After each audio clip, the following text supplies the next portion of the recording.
Welcome to session 181 of the Scanner School podcast. Today we're going to talk about repurposing your old analog scanner. I've got 10 things you can do with that old radio right now to help, maybe knock some of the dust off of it and help you enjoy it again. So stick around and we'll get through that list momentarily. Today's podcast is sponsored by our two brand new training courses. Our free SDR course, The Ultimate Beginner's Guide to Software-Defined Radio, will get you started with SDRs in an afternoon. We will show you what hardware and accessories to buy to get started with software-defined radio. Then we'll show you the step-by-step how-to install the drivers, tune your first frequency with SDR Sharp, and then have you monitoring digital at the end of this free course. Our advanced course continues with the beginner's course left off and levels up your SDR experience. In this course, you'll learn even more about software-defined radio. We will show you how you can substitute an SDR for your high-end digital scanner, how to monitor HD radio, monitor trunk systems and overhead data with Unitrunker, and even how to monitor all the talk groups on a system and never miss a beat with SDR Trunk. You can sign up for both courses at courses.scannerschool.com. Before we start this week's podcast, I'd like to take a moment to thank our Patreon supporters. Patreon is a month-to-month sponsorship platform. We have 3 different support tiers, each with different benefits. But the most valuable tier is our $5 a month tier. This equates to sponsoring the podcast for about $1 per episode. Now, not only do our $5 Patreon supporters receive the podcast early, but they also receive a commercial-free version of the podcast delivered directly to their podcast player. Some may say that the included Squelchy sticker pack that is mailed to your home is the best benefit of the $5 level, but I think it's the community or the club that is growing at this level. You see, we meet once a month on Zoom and we have a roundtable discussion about scanning, ask questions, offer advice. Some of the members are answering other people's questions, and we just talk with our fellow Scanner School classmates. This is an exclusive group for our $5 Patreon members. Now, again, if all this wasn't enough at that level, you'll also receive discounts to upcoming Scanner School courses and offerings. Now, you can help support Scanner School by going to www.scannerschool.com/Patreon or www.scannerschool.com/support.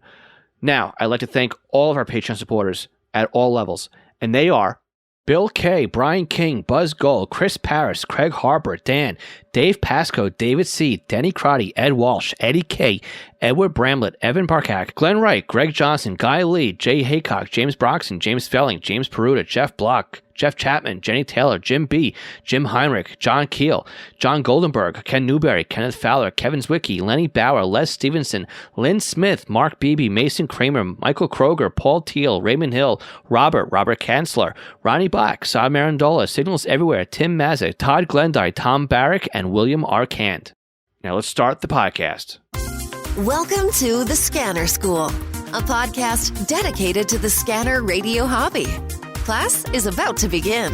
Here is your host, Phil Lichtenberger. Welcome to Scanner School. My name is Phil Lichtenberger, and we are here to teach you everything to know about the scanner radio hobby. So today I am talking about old analog-only scanners. So 2 weeks ago, we talked about the Uniden BR330T, and it kind of helped me remember what it was I liked so much about that radio. And I got to thinking, it's a shame I haven't been using that much more. I mean, why is it sitting in a box? It was one of my favorite radios. And why am I not using it the way I used to use it? Well, I mean, first of all, I found other radios. I mean, I've bought so many other radios since then. But we're talking about what happens if your area went fully digital, right? And you still have your old analog radios floating around. So not everything we're going to talk about today is going to apply to every single analog radio because you can't really lump them all together, right? There's a huge difference between a Radio Shack Pro 2006 and a Uniden BCT15X, right? They just don't do the same things. Even the frequencies they cover aren't exactly the same, but you're going to be able to use most of this list on the older scanners. So I mean, I think maybe 1 or 2 things you really can't do that I've got listed here on something that's as old as a Pro 2004, 2006, etc. So, again, 10 simple things that we could do to really enjoy our old analog scanners once more. And again, if you still live in an area that has analog, hey, more power to you. Here's 10 things you can do in addition to what you're doing now with your scanner. But this is a list for all of us who live in an area where P25 and DMR and possibly NXDN are really starting to become where everything is. Not to say that analog isn't dead where I live, but again, some areas it is that way, right? And I have a global audience here, and I need to think outside of my own listening area when it comes to content to create. So this list here, I'm kind of just going off the top of my head here. I did write down 10 things, but I didn't go into detail because I'm going to go into detail as I talk to you about this right now. So the first thing that we're going to talk about here is the number one thing, if you're going to count from 1 to 10, is marine monitoring, right? Now, this is something that anybody can do on any scanner, mobile, handheld, et cetera, I would recommend, though, at least having an outdoor antenna when doing this. And with it being summertime here in the Northern Hemisphere, this is prime time, right, to start getting out on the water again, right? We just had Memorial Day weekend. Actually, as I'm recording this episode, it is Memorial Day. And it's the unofficial start of summer here in the United States. Now, flip side, on the other side of the equator, right? You guys are finishing up your summertime, right? So this is a little bit too late, but still holds some practicality to it. So analog, right? The U.S. Coast Guard and all Coast Guard stations, they monitor channel 16, and that is the international distress frequency, right? 156.8 megahertz. It's a distress, safety, and calling channel, and is typically monitored 24 hours a day by many Coast Guard stations from around the world. Now, what we have to remember, though, is that it's simplex, right? We are not going to hear the boat or the hailing party most of the time, but we will, however, 9 times out of 10, hear the Coast Guard if we are within listening range of them, right? Because they have an antenna that's several hundred feet tall and a good amount of power underneath them as well. Of course, again, it's simplex. They have to be heard. So while channel 16 is the primary channel, they do fall back to other channels. But if you had one radio and you wanted to just listen to something that was going on, right, put in channel 16. If you live near a major body of water that is patrolled by the Coast Guard, then yeah, you should have something to listen to. Even routine messages that come over from the Coast Guard, right? I mean, we've got Mayday, Mayday, Mayday, which is a distress call. You've got pawn, which would be an urgent transmission. Again, you'll hear the Coast Guard come over the air and go pawn. We have a vessel in distress at coordinates XYZ. All vessels in the vicinity, be on the lookout. You'll also have security, and that's a less urgent of a message as well. But those are the 3 that you're going to want to listen to. And again, you're typically going to hear the messages come out from the Coast Guard station themselves.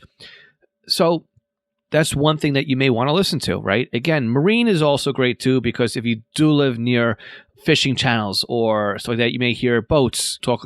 They just have conversations amongst themselves, right? So where I live here, we've got, fishing is big off the southern coast of Long Island, and even in the East End and in the Long Island Sound. And there's charter boats, and they all go out, and as they drop and let you go fishing, the captains all talk amongst themselves. Sometimes they talk on what they consider to be a discrete frequency, which is kind of outside the marine band. But again, there is something, it's analog, something to listen to. Again, boaters will communicate amongst themselves, or they'll yell at each other, those kinds of things as well. So lots of stuff to listen on the marine band. Now, again, I guess it's not for everybody, right? I listen to just channel 16 and just hear if anything's going on, right? But again, it's something I could do with an analog scanner. Okay, what's the next thing you can do with an analog-only scanner if you're going to repurpose it? Okay, number 2, aircraft monitoring, right? I understand some of these aren't going to be a big thing or a big favorite amongst people, but again, aircraft monitoring is one of those things that many people love it. Many people are into it hardcore. So what can you listen to if you're monitoring aircraft? Now, again, aircraft is done AM, or amplitude modulation, and there's a lot of stuff to listen to in the aircraft monitoring range of frequencies. Again, off the top of my head, I believe that goes from 116 megahertz up to 129. I think it tops off at 129.9. I think is where it pops off at. But anyway, so you've got tower, right, which is which is the, at the airport, it's air traffic control right at the tower. You've got departures, you've got arrivals, you've got ground crews, you've got communications air to air between the pilots. And one of the big frequencies for that is 123.45, 123.4. It depends where you are, right? 123.475, 123.425. Those are all big frequencies where I live for a lot of communication between pilots. And again, especially if you got pilots that go up there in pairs or school goes up, right? They'll all talk on those kinds of frequencies. And it's decent monitoring, right? You can hear pretty far out too. You may hear, about some landmarks or about something that happened across town, or, they're just shooting the breeze as they're flying for the day. So that's something you listen to. I mean, you're not going to hear too many pilots talking amongst each other, but commercial pilots. But when it comes to the private pilots, you'll hear them a lot. Another thing that's out there too, that's a lot of interesting things to listen to is you have the typical air traffic zones, right? So you can listen to, where I am is they consider, the eastern board, I think is the Long Island sector.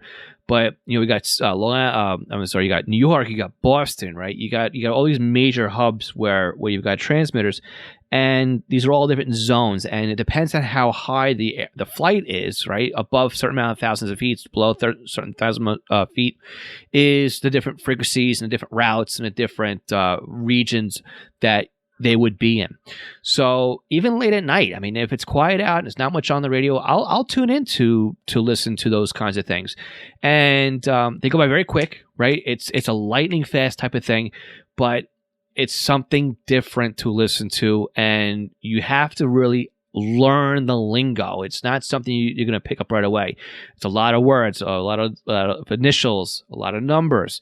And the more and more you listen to it, the better versed you will get with it. Now, if you want to learn more about monitoring aviation, we have a really great podcast from way back when, and it's in episode number 23. It's Aviation Monitoring with Dave Pasco. Now, Dave, he owns liveatc.net and is probably the world's largest website when it comes to live feeds for air traffic. So if you want to learn how the air routes work and when planes change through the different types of frequencies, listening back to session number 23 is a great way to do that, or to understand how to do that, rather. And again, check out Dave's site, liveatc.net, if you need something to listen to, right? That's outside of your range, or if you don't have, a scanner that will work in the aircraft monitoring, and you want to at least figure out if it's something you want to listen to. So again, that's something really great you can listen to when it comes to an analog-only scanner. So the next thing that's there is railroads. Railroads is our number 3. Now, again, this is not something for everybody kind of thing. For me personally, I don't really listen to the railroads. There's not much out here for me to listen to. We have the Long Island Railroad, which is the main commuter rail that runs through Long Island. And that's it. Amtrak does not run through Long Island. It goes through Penn Station and up the Northeast Corridor here. We have basically one freight that runs through, I guess, every night, really late at night, when Long Island Railroad is not using their rails for commuter traffic. So there's not really much here of excitement where I live for rails. However, rails are good, especially for me, because my PD is encrypted. I can still then, if I listen to the rails, I can hear the MTA PD, right? And I can also hear the conductors talking back to the freight yards and everything else. And basically, hey, we have a problem here. Somebody jumped out in front of my train, or I hit a vehicle, or I got a car that's derailed, right? These are the kind of things that you can hear over the railroad frequencies. And again, this is in the VHF range. I believe it's the 160 range. And there's definitely some stuff to listen to up there, especially if you live in an area that you do have freight rails running through it, because you do have end of train or end of line announcements, and a lot of these are automated. So as a train crosses over certain mile markers, a voice will come over the air and it'll say such and such a line, mile marker 12.3, everything okay, or hot rail, or something that lets dispatch know that line is okay, or even something where lets the conductor know that as the last car rolled over, that everything is okay with the train. They don't have a hot wheel or something like that. So again, rails are pretty interesting if you live in an area that has decent rail activity. Like again, me, it's just Long Island Railroad, commuter rail, and then late at night, one commercial line that runs through for freight, and that's it. Nothing too big here. All right, number 4. This was an interesting one. So again, we are heading out of spring and into summer, and that means severe weather, right? So one of the things you can do with your analog-only radio is set it up for a weather alert standby. Now, your money is going to vary quite a bit when it comes to something like this. You're not going to use a very old scanner for weather alert standby, but a newer radio, I'm talking about in the last, 15 years ago, typically has a weather alert standby in the scanner. So what that means is basically you can put the FIPS code, right, which is the geographical code for your area. Now, again, you can go online and you can find those codes to program into your scanner. And what that will do is when the National Weather Service announces with their subtones, right, there's an alert in your area, then what happens is it opens up your receiver and it plays the alert. So it's just like a weather alert radio, except instead of going out and buying a weather alert radio, you can repurpose your scanner. Now, a little bonus tip here is this would be something interesting to do when you were done listening for the day. If you're one of those people that actually finishes listening, just go ahead and put your scanner into weather alert standby mode instead of turning it off. This way, if any severe weather does happen to come through your neck of the woods, your scanner will alert you that there's something coming. Now, what I like about like the old Home Patrol 1 and the Home Patrol 2 is when you turn off that radio, it can fall back automatically into weather alert standby mode. So again, you always have a weather alert radio. And again, when it comes to seasonal storms, severe weather is big. I mean, most of the country here suffers from tornado outbreaks, right? And again, even severe weather such as thunderstorms where you have hail and damaging winds and strong gusts, dangerous lightning, those kinds of things, those are also all broadcast over the NOAA weather radio alerts. So it's not something you want to have on all the time because NOAA weather radio just constantly going, right? It doesn't stop transmissions, right? It's a constant thing. But if you can put your scanner into weather alert standby mode, you don't hear anything until those alert squawks go out and it matches your FIPS codes and it opens up your scanner so that, right, the alert comes across. So again, it's life-saving, right? That's one of those things. And I actually talked about it on a much earlier podcast about how I thought that weather alert radios were a life-saving device. And again, in everybody's home should have one, like a fire extinguisher, right? And again, practice what I preach. I had one till it broke. It stopped working. And I got a pile of scanners here. And it wouldn't take much for me just to take one of these extra radios that I have floating around here and just use it as a weather alert radio. Especially, if you got plenty like I do, just go ahead and use it. Okay, so number 5 ties into number 4. So number 5 is amateur radio. Now, before you roll your eyes, look, I know a lot of people love listening to amateur radio. Some people admit it. You bring it up, they go, oh, right? I don't want to listen to a bunch of people talk. I'm not talking about listening to people talk, right? Amateur radio, I'm talking about in an emergency situation here. Your weather alert radio just went off, right? You just listened to what was going on. Okay, severe weather coming through, tornadoes, whatever. What's the next thing you want to do here? Well, why don't you fire up the scanner and tune to the local SKYWARN frequency?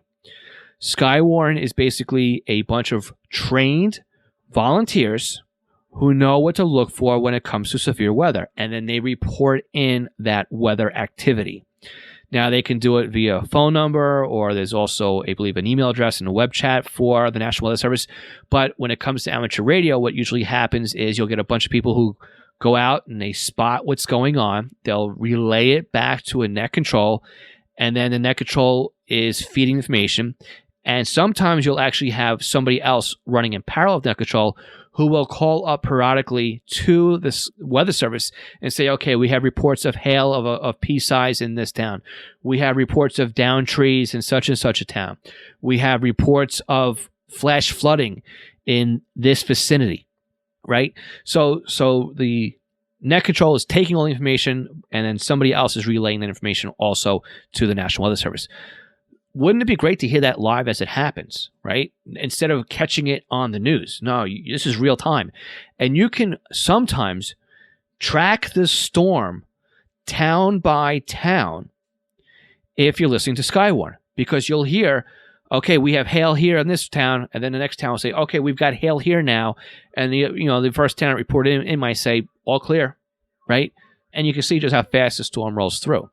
Or you can see just how condensed and how powerful the storm is, because we've seen it here countless times where you may get rain in some town, but 2-3 miles away, there's downed trees left and right. And it could be a microburst, right?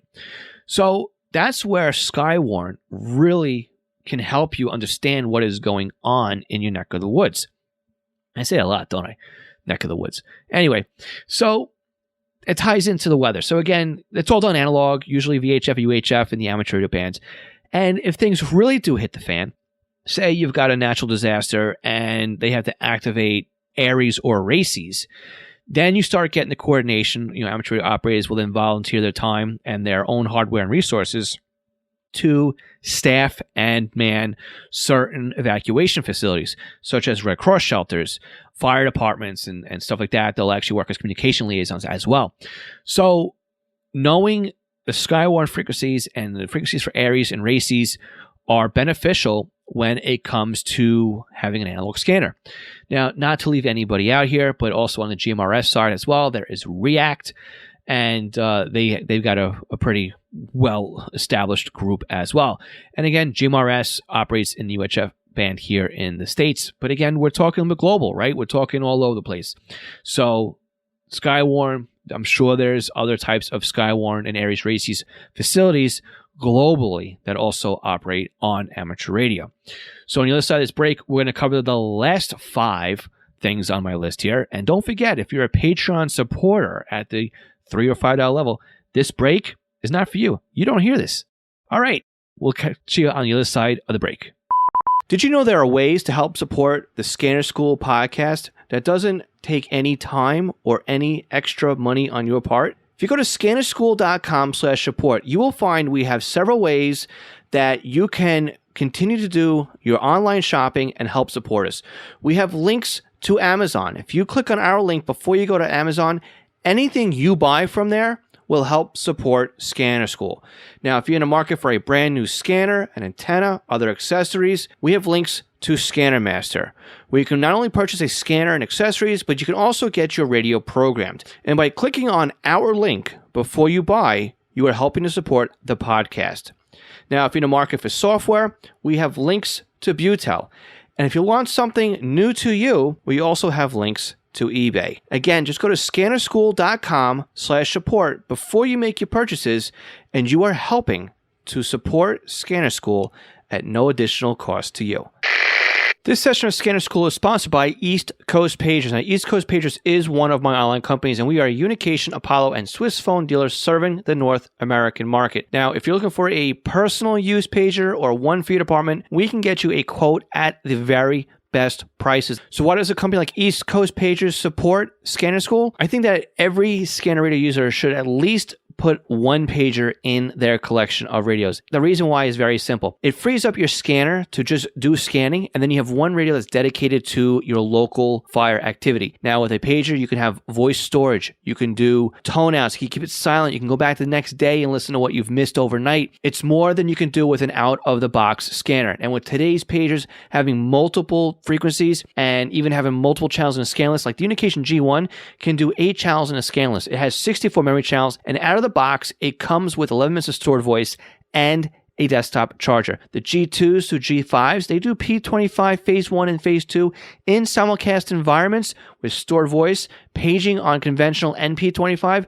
Oh, and they're upgradable too to DMR Type 1 and Type 2. They are more rugged than today's consumer-based scanners. And with a pager like a Swiss Phone S Quad, you won't even realize you're wearing one. It'll help keep you informed as to what's going on in your neighborhood. So again, eastcoastpagers.com or contact me directly, Phil at eastcoastpagers.com. Do you have a new scanner? You're having problems understanding how it works? Maybe you're new to the entire Home Patrol database of programming and you can't figure out Sentinel. Did you get a new SDR and you're trying to figure out how to install it? Or you want to learn how to use Unitrunker, DSD Plus, maybe set up a PieAware, or even just make some changes and you don't understand how this system and the equipment works? The podcast might be great for you, but maybe you need a little bit more of one-on-one help with setting something up. I'm available to do just that with you with our private tutoring sessions. You can book me online by going to scannerschool.com/consulting for a 1-hour session. And it's great because we can actually share computer screens remotely and I can guide you through step by step as if I was sitting right next to you. So again, book me for an hour at scannerschool.com/consulting for your scanner radio one-on-one tutoring session. National Communications Magazine is your personal library of scanner, CB, GMRS, FRS, MURS, and two-way radio articles written by the best minds in the business over the past 3 decades. Your NatCom personal online access account allows you to download the newest issues of America's Hobby Radio magazine, as well as back issues too. So visit natcommag.com to download your free sample issues and sign up today. That's natcommag.com for National Communications Magazine. Okay, so let's get to the last 5 on this list with, I guess we'll start with number 6 here. Fire toneouts. Now, this is something that does require a little bit of setup, but no knowledge on how to set it up, okay? Don't let this fool you. You do not need to know the tones that go out over the air in order to set up your scanner. I believe we talked about this on a much, much earlier podcast as well. And going through my notes here, that was session 20. So what we could talk about here is the way this works is on many fire systems, right? You've got a 2-tone page, right? An A-B tone, sometimes a long tone. And what happens is you get A-B for Chiefs, an A-C for whoever, an A-D for the next company, right? And it's a way of the volunteer fire departments to alert their members that there is an active call. Now, we're talking about this now because some departments, many departments, are moving over to full P25. And all the dispatching is done there and all the communications are done there, right? But they still carry around their old analog pagers. So they keep the old VHF or UHF frequency strictly for paging use. This is where your scanner comes in handy. So if you still have an old analog scanner that supports fire tone out, you can set up your scanner to act as a pager. So here's the trick here though. Your scanner must be in fire tone out standby mode in order for it to work. You cannot use fire tone out mode while the scanner is monitoring anything else or scanning. It's got to be in that mode. So what happens if you don't know the AB tones that go out for your department? Well, all you do is you just put the dispatch frequency in and you set it to standby mode. The first time a tone pair goes out, your scanner will display those 2 tones on the display. If you recognize those tones as being for your department, you can press enter and it will self-program those 2 tones in. When the next 2 tones come over, same thing happens. And you can then go ahead and hit enter and save those tones in your scanner as well. Now your scanner is set up for fire tone out alert. Again, all you have to do is when you set up fire tone alert, leave it set to 00 and put your dispatch frequency in and off you go. So again, this will allow you to duplicate a fire pager with your scanner. Now, again, I do sell fire pagers over at East Coast Pagers, and I would never recommend something to somebody that I didn't think they needed. So again, I love having a fire pager in my scanner radio collection because I don't use it as a scanner. I can record audio and it beeps and alerts and it's loud. I can wear it on my belt and it's smaller than a scanner, whereas I'm not putting my desktop scanner on my belt and it doesn't record audio. But if you just want something to alert you that something is going on in your town, a scanner in fire tone out alert is a great way of doing it, and also to repurpose your scanner radio. Okay, number 7. This one's an interesting one. News and media. Now, a lot of news and media are all still in the clear. They're all analog, right? And it takes a lot to have something like news and media change things because they like to stick with what works and what works well. So here, where I am, we have, I'm not just outside New York City, so we got some of the big networks here. And what I've noticed is they leave a broadcast link up at all times for some of the major TV channels. So in the old days, we used to be able to take your scanner and listen to the analog voice audio broadcast of a TV channel, right? Now everything's gone to digital TV. Those days are gone. But some of these TV channels up in the 450 range, where I am, will rebroadcast the audio to the TV channel. So if you miss those old days of listening to the TV, you can still do it. Search around the business band and see if your local TV stations are broadcasting the audio channel over another frequency. A lot of them are doing it here, so just a hint. Another thing you can listen to here is traffic. You will hear the traffic copters up in the air giving their reports several times during rush hour. Many helicopters wear many hats, and they will go from radio station to radio station to radio station, giving the same traffic report. And you'll hear them get cued in, they'll do the thing, and then they'll move on to the next. So it's very interesting to listen to some of these traffic helicopters. Again, it's nothing like getting the traffic and information how many times, right? You're not listening for every 10 minutes. You're getting it constantly as they go through their routines. Another cool thing to listen to are the IFB links, right? These are the links between, like, say, the director in the field. And it's very interesting to listen to. So you'll hear camera 1 go, camera 3 go, bring in so-and-so. I enjoy listening to the IFB links and the director's feeds for the Times Square event, right? There's the Rockin' New Year, Dick Clark's Rockin' New Year's at a Times Square. And for many years, I used to listen to it. And then for a couple of years, they disappeared. And then last year, it was back. So I would love listening to that because you can sit there and you can watch it on TV. And if you're not watching it on a delayed feed, as you're listening to the director, you're basically watching TV happen. And it's really interesting, too, that some of the stuff that they are showing you at night, for example, during New Year's Eve, was actually recorded as soon as it got dark out. So sometimes around 6 o'clock, 7 o'clock, 8 o'clock, they're going out and recording the filler shots, such as the kiss cams and interviews with the audience and stuff like that.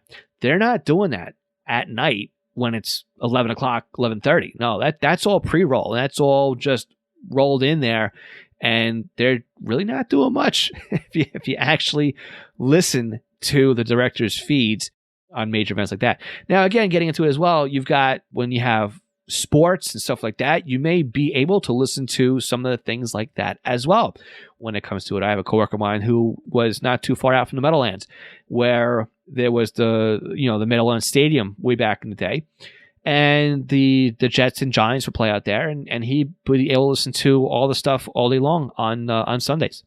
So there's a lot of stuff you can listen to when it comes to news and media, especially in an analog scanner day. All right, getting down to the end of the list here. Number 8, shopping malls, department stores, right? Look, if you dread shopping with your spouse as much as I do, you need something to keep you entertained. And while you're lugging 25 bags of clothes from different department stores, I'm lucky. She just uses Amazon, spends just as much money. But listen, it's one of these deals that can give you some enjoyment while you're out and about, right? And think about it. When you walk into any department store, what do they have on their belt? When it comes to Target and the drugstores and electronic chains, and they've all got FRS radios on their belts, right? It's how they communicate. Bringing in a scanner, right? And FRSs are all analog. And there are some bubble packs radios now that are spread spectrum digital, right? But again, for the most part, there's still a lot of activity to listen to when it comes to analog monitoring. So you get to hear clean up on aisle 4, or can I get an inventory check and so, or hey, can somebody check with the manager on this, or a price check on that. Sometimes you'll get, hey, look at so-and-so in aisle 5, or we've got a crazy down here in section C. I don't know, right? So there's a lot of interesting things that you can listen to when it comes to bringing a scanner around with you when you shop, even if you just wait down the parking lot. Speaking of waiting out in the parking lot, drive-thrus are big when it comes to what you can listen to in an analog scanner as well. For example, Chick-fil-A nationwide pretty much uses FRS radios. And there's some great stuff you can listen to when it comes to that as well, such as we're out of lids for this size cup of soda. Don't let anybody order a large cup of soda. Some stuff like that, right, will go over. Or, hey, we are running short on this, or what's taking so long in drive-through, or crazy stuff like that. So, again, a lot of stuff that you can listen to analog only when it comes to shopping and going out with the family and getting food and just enjoying a weekend, right? Okay, number 9.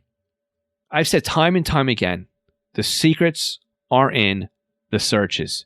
You never know what's out there, right? Now, this could have been number 10, but I got a bone to pick with number 10, which is why now it's number 10. So with number 9, the secrets are in the searches, search and close call. It's pretty simple. You can put your scanner into search mode. You can put it into close call mode. Just see what's close to you, right? See what is around you. Even if it's your scanner on your desk, you never know. All of a sudden, the neighbor kids could end up with FRS radios and you can listen to what you're doing. Or somebody discovered CB radio. Somebody got their GMRS license or their amateur radio license. You don't know, right? Close call is a really cool thing to play around with. Even something as simple as somebody got dispatched onto your street and you can see them key up. Even just running a search and knocking out the birdies and the known frequencies and stuff like that. It's something that you can do with an analog scanner. Yeah, you may hear some digital stuff in there, but again, you may hear a lot of analog that you didn't realize was out there. And some of it may be interesting. And again, discovering who it is and figuring it out and listening to it and trying to determine who it is a lost art when it comes to the scanner radio hobby. It is something that we need to hone our skills on. Now, again, understand it's not for everybody. Some people just like to go on, listen to their 5 or 6 frequencies or talk groups they enjoy listening to, right?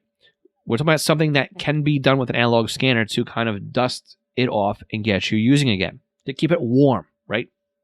And there's other things we could talk about here as well before we get into number 10, right? There's other things you can do with a scanner that many people do enjoy doing, like trying to just go through Federal, which again is starting to turn a lot of P25 and digital and encryption. I left out Mil-Air when I talk about aviation, right? There's a whole community of people who enjoy Mil-Air monitoring, even military, right? There's a lot you can do when it comes to your analog scanner. Don't be afraid to turn it on or say scanning is dead because of encryption and digital. I also said that you don't just throw out your TV when your favorite TV show goes off the air. You don't stop reading magazines because your favorite publication went out of print. You don't stop listening to the stereo because your favorite band broke up. Just because your favorite agency went encrypted or digital doesn't mean you're done with the scanner radio hobby. There is so much more to listen to than just that one agency that you can no longer listen to. You gotta roll with the punches and keep going with the hobby. And that's, again, what this podcast today is all about. Dusting off the old analog scanner and using it for something to help you keep enjoying the scanner radio hobby. I've got a box full of analog scanners, ranging from old Crystal days all the way up to Trunk Tracker 3s. And again, I got a pile of Trunk Tracker 4s, which become digital scanners. But again, this is everything you could do with analog scanners. So, number 10, the one that almost didn't make it on the list, you can add a discriminator tab into your analog only scanner. This is why I'll tell you at the end why it almost didn't make it on the list and why I have a bone to pick with this one. So a discriminator tab is basically right before your scanner will add audio filters and amplifiers that changes the way that the raw signal is outputted. Let's put it that way. It's the simplest way of saying it. You can, as the name just implies, you can tap into the discriminator, baseband audio, raw audio, unprocessed, unfiltered audio off of the board, off your scanner. You can take this audio and route it into your computer and use it to monitor control channel trunking. Send it to DST Plus to listen to P25 and NXDN and DMR transmissions. This is how back in the day we used to do things. If you wanted to know what was going on a trunk system, discriminator tab. If you wanted to look at, I can't really say paging, but if you want to look at other things such as AIS or anything like that, that was a digital mode, even packet radio in the amateur radio world, right? Discriminator tab, or you'd run a TNC in amateur radio. But still, the raw audio off the scanner before it got processed.